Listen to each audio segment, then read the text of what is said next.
फिर जैसे ही निर्णय हो जाता है, बस अब मेरा काम हो गया है, ये पुण्य भी मेरे काम का नहीं है, ये पुण्य भी मुझे भगवान बनाने से रोक रहा है, उस पुण्य प्रकृतियों को भी जीव यहीं पर छोड़ देता है, तोड़ देता है। पर पहले पुण्य को नहीं छोड़ पाया। कोई गरीब दीनहीन भिखारी के घर में किसी तीर्थंकर बालक का जन्म आज तक नहीं हुआ। क्यों? क्या बड़े लोगों ने ही ठेका लेके रखा है?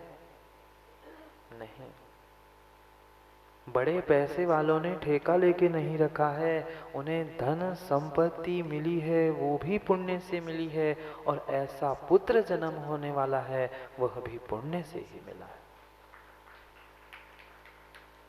बिना पुण्य के मां संतान भी संस्कारित मिलती नहीं है। कितना ही समझाना, कितना ही समझाना, कितना ही उसको समझाना, पर वही समझकर संयम से संस्कारित जीवन जी सकता है जिसके पूर्व जन्म के पुण्य के संस्कार उसके साथ है। विश्वास मानना, कितनी ही बुरी संगत हो, वह पुण्यात्मा को बिगाड़ नहीं सकती। कितनी ही बुरी सी बुरी संगत हो, पुण्यात्मा को, धर्मात्मा को संगत बिगाड़ नहीं सकती। अकेला धर्मात्मा, अकेला पुण्यात्मा और पूरी संगत को बदलने की शक्ति रखता है, अगर उतना प्रबल पुण्य, प्रबल संस्कार उसके भीतर है तो। अभी हमने पुण्यात्मा के नियोग को, पुण्यात्मा को देखा ही नहीं। ऐसे भी महापुरुष नहीं, चौथे काल में ही नहीं, पंचम काल में भी ऐसे ऐसे विशिष्ट साधक, विशिष्ट पुण्यात्मा हो गए, जो जहां बैठते थे वहां जंगल में भी मेला लग जाता था। सुना होगा निर्मल पंडित जी, आचार्य विमल सागर जी का नाम। आपके पास में सोनागिर में बहुत समय तक रहे। जहां बैठते थे, जिस जंगल में भी जाकर बैठते थे, आगे पीछे 100, 200, 500 कब भीड़ इकट्ठी हो जाती थी पता नहीं चलता था। पुण्यात्मा का नियोग ही पुण्य का ऐसा होता है कि वह पुण्य उनका पीछा करते करते जहां पहुंचो वहां पहुंच जाता है। नियोग ही ऐसा है कि तुम्हें उस पुण्य को, उस नियोग को प्राप्त करना ही होगा, तुम्हें उस पुण्य को भोगना भी पड़ेगा और छोड़ना भी पड़ेगा। चाहे शारीरिकता समझ लेना, चाहे मानसिकता समझ लेना, पुण्यात्मा जीव के ही सर्वांग सुंदरता होती है। पुण्यात्मा जीव ही मानसिक विकारों से दूर हो जाता है। रूप तो सुंदर है, धन संपत्ति सब कुछ है, पर मन उदास है, मन चिंतित है, परेशान है, जीव तनाव में है। क्यों? थोड़ी सी तो पुण्य की कणिका थी, लाभ अंतराय कर्म का तो उदय था, पर भोग अंतराय कर्म का उदय नहीं था। देख रहा है बहुत बड़ी बड़ी बिल्डिंग, देख रहा है सुंदर वह गद्दे देख रहा है, सुंदर भोजन देख रहा है। डॉक्टर ने क्या कहा? शुगर है, मीठा नहीं खाना, नलिया चौक हो रही है, घी नहीं खाना, स्पॉन्डिलोसिस की परेशानी है, गद्दे पे नहीं सोना। किस काम का तुम्हारा पुण्य? देखने के लिए और दिखाने के लिए। जिसे भोग नहीं पा रहे हो, दूसरे किसी को दे नहीं पा रहे हो, वह तुम्हारा धन, वह तुम्हारे सामग्री किस काम की? लाभ तो था पर भोग नहीं था। पुण्य की महिमा समझ रहे हैं? पुण्यात्मा था पर मात्र दिखने दिखाने के लिए था, भोगने के लिए पुण्य उसके पास था ही नहीं है। प्राप्त करने का पुण्य अलग होता है, भोगने का पुण्य अलग होता है, और उन भोगों को प्राप्त करके छोड़ने का पुण्य और ही कुछ अलग होता है। मणिदाता स्वीकार करना पड़ेगा, बिना पुण्य के जीव पुण्य भोग नहीं पाता, और बिना पुण्य के जीव पुण्य छोड़ भी नहीं पाता। पुण्य नहीं है तो पुण्य में भोग भोग कर वो 7वें नरक तक जाएगा। कहा जाता है चक्रवर्ती, पुण्य नहीं था क्या? भोग भोग कर बेचारा जो जो चक्रवर्ती उस ऐश्वर्य को, सुख को भोगता रहा, वह पहुंचा वहीं पर, और जिसने उस पुण्य को भोगना छोड़ दिया, पुण्य को पुण्य में लगा दिया, वही भगवान बनने के मार्ग पर चल पड़ा। अनेकांत से हमने आज तक धर्म की व्याख्या, पुण्य पाप की तत्वों की व्याख्या शायद सुनी ही नहीं। सुना ही क्या निर्मल जी? नहीं। एक ने कहा मात्र पुण्य फलार्हंता, पुण्य फलार्हंता, पुण्य करो पुण्य करो पुण्य करो। एक ने कहा पुण्य है यह है, पुण्य है यह है। दोनों बातों को क्यों नहीं समझते? पुण्य प्राप्त करने के लिए, पुण्य भोगने के लिए भी पुण्य चाहिए, और पुण्य छोड़ने के लिए, भगवान बनने के लिए ही पुण्य चाहिए। जिसके पास पहनने के लिए कपड़े नहीं है, खाने के लिए कुछ नहीं है, उससे कह दो तो एक उपवास कर ले, तो कुछ दिन के लिए इन वस्तुओं का त्याग कर ले। नहीं कर सकता, परिणाम ही नहीं बना सकता कि मैं कुछ छोड़ूं, मैं कुछ त्याग करूं। तुमसे और कहेगा मेरे पास है ही क्या, मैं छोड़ूं? तुम छोड़ो। छोड़ने के लिए भी पुण्य चाहिए और भोगने के लिए भी पुण्य चाहिए। बिना भोगे और बिना छोड़े तो परमात्मा बन ही नहीं सकता। जो शरीर मिला है, जो आकार मिला है, जो आकृति मिली है, किसकी?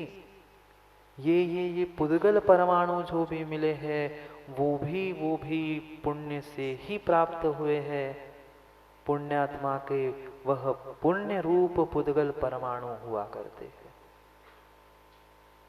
नहीं तो होता कोई लूला लंगड़ा अंधा काना बहरा, बन पाएगा क्या भगवान?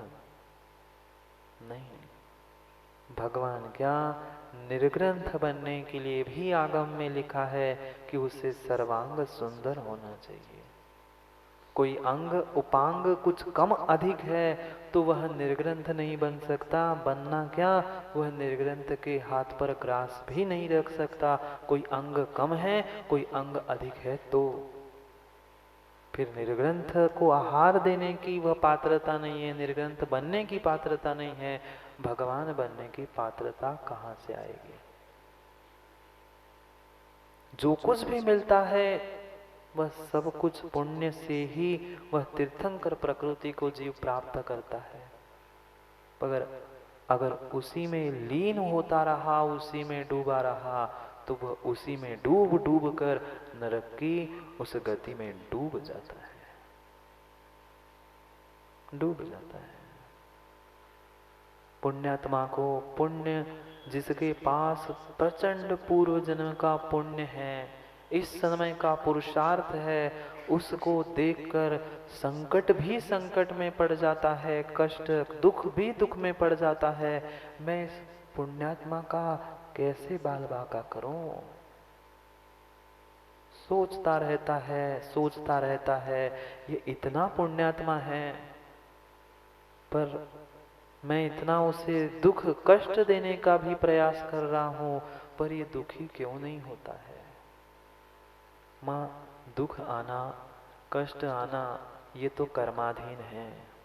ये पिछले भव के संस्कार, पिछले भव के कर्मों का नियोग हो सकता है, दुख कष्ट रूपी कर्मों का उदय आना, पर उन दिनों में दुखी होना, कष्टी होना या नहीं होना, ये मेरा स्वयं का निर्णय होता है।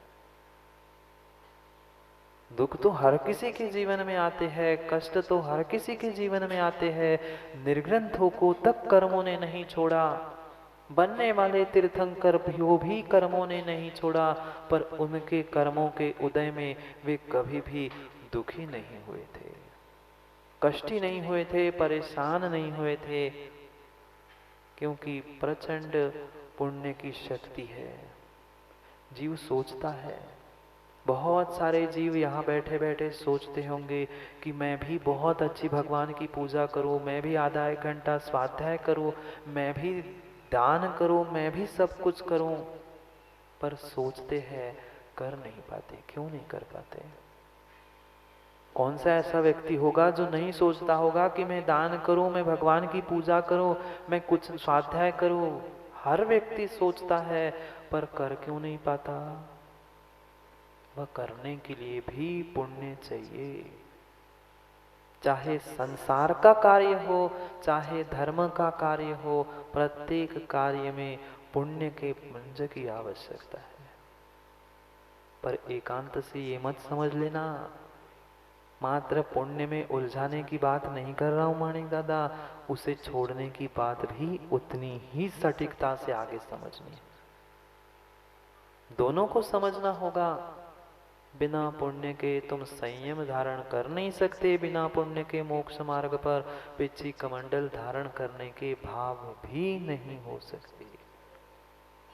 धारण क्या, रत्नत्रयधारियों के पास पहुंचने की भी भाव जीव नहीं कर सकता, अगर पुण्य साथ विनोद भैया नहीं दे रहा है तो। कितनी कितनी प्रबल पुण्य की वह शक्ति है। चाहे पाप हो चाहे पुण्य हो, वह जीव अपने अपने पूर्व कर्म के नियोग से ही प्राप्त करता है। क्या नियोग, क्या नियोग उस पुण्यात्मा का। जिस धरती पर चलता है, जिस मिट्टी को छूता है, वह मिट्टी भी सोना बन जाती है। कैसा नियोग उस पुण्यात्मा का। अग्नि पर पुण्यात्मा को रखा तो जा सकता है, पर मां जलाया, जला पाए क्या? एक मां को बिठाल दिया था अग्नि में, पर क्या जला पाए? पतिदेव जला पाए? दुख कष्ट तो उदय में आया था, पर जीव दुखी कष्टी हुआ नहीं। पुण्य ने रक्षा कर ली। निमित्त तो यही कहेगा कि वह ऊपर से जाने वाले देव आए थे, उन्होंने वह जब अग्नि को पानी बना दिया। ये बाहर का निमित्त हो सकता है, पर भीतर का उपादान प्रबल नहीं होता तो उनके भाव भी नहीं होते कि इस जीव के शील की, इस जीव की मैं रक्षा करूं। हुई थी क्या अग्नि परीक्षा सीता की? उसको भी तो दुख कष्ट हुआ था, पर वह दुखी हुई थी। आपकी तो अग्नि परीक्षा नहीं होती ना, आपकी तो अग्नि परीक्षा नहीं होती ना, पर उससे कितने अधिक दुखी, कितने अधिक कष्ट में हम हैं, विचार करो। एक आध बार हुई क्या अग्नि परीक्षा? नहीं हुई, नहीं हुई, नहीं हुई। वह जीव अग्नि में बैठकर अग्नि को पानी बनाने की शक्ति उसके पुण्य में थी। उपादान स्वयं का था। बाहर के निमित्त तो मिलते बनते बिगड़ते रहेंगे ही रहेंगे। हमें अपने उपादान को समझना है। कथनचित पुण्य भी बहिरंग निमित्त है कथनचित, पर अंतरंग भी है, क्योंकि आत्मा के साथ जुड़ा है। और कर्म है, पुद्गल है, इसलिए कथनचित भिन्न भी है। पर समझना पुण्य की महिमा को, पुण्यात्मा को देखकर वह परिस्थिति कल भी समझा था। निर्ग्रंथ धरती के देवता उस चंदन वन में बैठे थे। सुगुप्ति मुनिराज, महामुनिराज बैठे थे। बिना मौसम के, बिना समय के उन वृक्षों में फूल फल खिलने लग गए थे। नियोग ही ऐसा होता है। पुण्यात्मा जो कहता है वैसा काम होते हुए दिखता है। एक सत्य घटना बताऊं क्या? एक सत्य घटना बताऊं? आचार्य विशुद्ध सागर महाराज बाल्यावस्था में नगर में अपने छोटे से रूर ग्राम में रहते थे। रोज प्रतिदिन भगवान की पूजा करना, अभिषेक करना, ये काम था। समय में जब होता था तब काम, बाकी फिर स्कूल आदि तो जाते ही थे। एक दिन होगी कुछ 8वीं 9वीं कक्षा की, 7वीं 8वीं 9वीं कक्षा की कुछ बात। एक दिन अचानक से जहाँ गल्ला रखा जाता है, अनाज रखे जाते हैं, उस स्थान पर अचानक से आग लग गई।